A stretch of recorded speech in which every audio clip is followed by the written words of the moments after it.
யாரா நீ? இந்த பண்ண ஓனர் அம்மா கிட்ட வேலை கேட்க வந்தேன். அவளே ஒரு பைத்தியம். அவகிட்ட வேலை கேட்டு வந்த?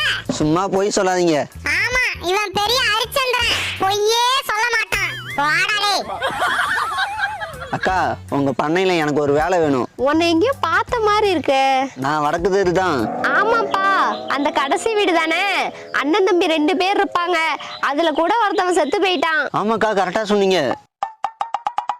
எவ்வளவு தெளிவா பேசுறாங்க. இவங்கள போய் பைத்தியம் சொல்றீங்க. சரிப்பா, நீ செத்து போனவனா இல்ல உயிரோட இருக்கிறவனா? சொல்லுப்பா, 2 பேர்ல நீ யாரு? என்னப்பா ஒண்ணு சொல்லாம போற? அவன் செத்து போனவன்டி.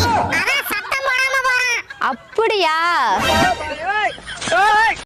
ஏங்க, யார் இந்த பொண்ணு? ஓ, இதுவா? என்னுடைய அத்தை பொண்ணுமா. சின்ன வயசுல நாங்கள் எல்லாம் ஓடி ஆடி ஒன்றா ஜாலியாக விளையாண்டுட்டு இருப்போம். ஓ அப்படியா? அது என்னோட புது நம்பரு.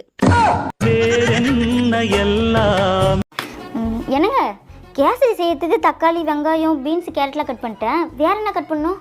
ஃபர்ஸ்ட் உன் காலை தாண்டி கட் பண்ணும். சமையல் கட்டு பக்கம் போவாதுன்னு உன்ட்ட எத்தனை வாட்டி தான் சொல்றது? உனக்குலாம் சுட்டு போட்டாலும் சமையல் வராதுரி. என்னங்க, இது எல்லாத்தையும் அப்படியே போட்டு வெவிச்சு தின்னலாமா? வெவிச்சு தின்றதுக்கு நாம என்ன வெள்ளைக்காரனா? கருப்பு காரண்டி. காரமா சாப்பிட்டாதான் கரெக்டா இருக்கும். போயிட்டு சம போ. ஏங்க, அச்சய திருதியை வருது இல்ல, வாங்க போய் நகை எடுத்துட்டு வரலாம். ஏன் அச்சய திருதி அன்னைக்கு மட்டும் நகை வாங்கணும்? ஏங்க, அன்னைக்கு நகை வாங்கினாதான் நம்ம வீட்டுல செல்வம் பெருகுமாங்க. ஓ, போன வருஷம், அதுக்கு முந்தின வருஷம், அதுக்கு முந்தின வருஷம் நகை எடுத்து யார் யார் எல்லாம் கோடீஸ்வரங்களா ஆயிருக்காங்க லிஸ்ட்டு கொடு. அச்சய திருதி அன்னைக்கு நகை வாங்கினா செல்வம் பெருகும். உண்மைதான். அது நம்ம வீட்டில் இல்லை, நகை கடைக்காரங்க வீட்டில். இந்தாப்ல, இனிமேல் ஆன்லைனில் எதுவுமே ஆர்டர் பண்ணாத. ஏங்க, என்னங்க ஆச்சு? நான் ஒன்று ஆர்டர் போட்டு அவங்க ஒன்று அனுப்பிச்சி வச்சுருக்காங்க. அப்படி என்ன ஆர்டர் போட்டீங்க? என்ன அனுப்பிச்சு வச்சாங்க? இந்த 4 பிள்ளைங்களை ஆர்டர் போட்டேன். ஆனால் அவங்க போட்டிருக்க ட்ரெஸ் மட்டும் தான் அனுப்பிச்சி வச்சுருக்காங்க. ஒருத்தனுக்கு எந்திரிச்சு நிக்கவே ஒக்கில்லையா, அவனுக்கு 9 பொண்டாட்டி கேக்குதா. கை நிறைய சம்பளம் வாங்குறேன். ஊரே என்ன திறமசாலி, அறிவாளி அப்படின்னு பேசுது. ஆனால் என் பொண்டாட்டி பொறுத்த வரைக்கும் நான் அட பேசாம இருங்க, உங்களுக்கு ஒன்றும் தெரியாது.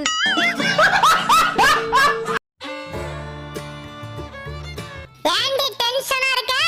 எல்லாரும் அட்வைஸ் பண்ணி சாவடிக்கிறாங்கடி. யார் என்ன சொன்னாலும் கண்டுக்காதடி. ஆமாண்டி, உன் மனசுக்கு பிடிச்சத செய். அப்பதான் ஓனர் பொண்டாட்டி சந்தோஷமா நிம்மதியா இருக்கலாம். இதுக்கப்புறம் யார் அட்வைஸும் கேட்காதடி. ஆமாண்டி, கேட்டா உருப்படாம போயிடுவேன். அட்வைஸ் பண்றது ஈஸி, அதுபடி நடந்துக்கிறது தாண்டி கஷ்டம். நாம நம்ம வேலையை பார்த்தா போதும். ஆமாண்டி. நிறுத்துடி.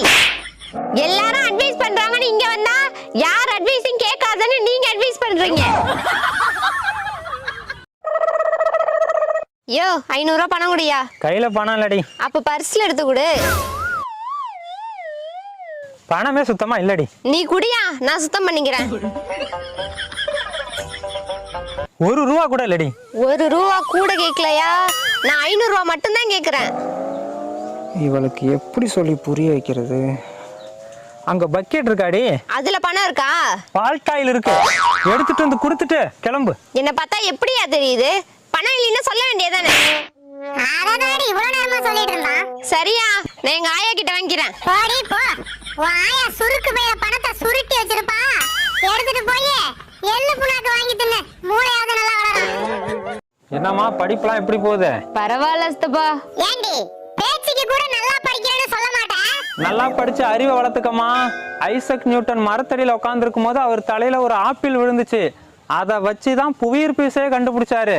இதுல இருந்து என்ன தெரியுது? கிளாஸ்ல உட்கார்ந்திருந்தா எதையும் கண்டுபிடிக்க முடியாது, அதனால மரத்தடியில வந்து உட்காரணும்னு தெரியுது சித்தப்பா.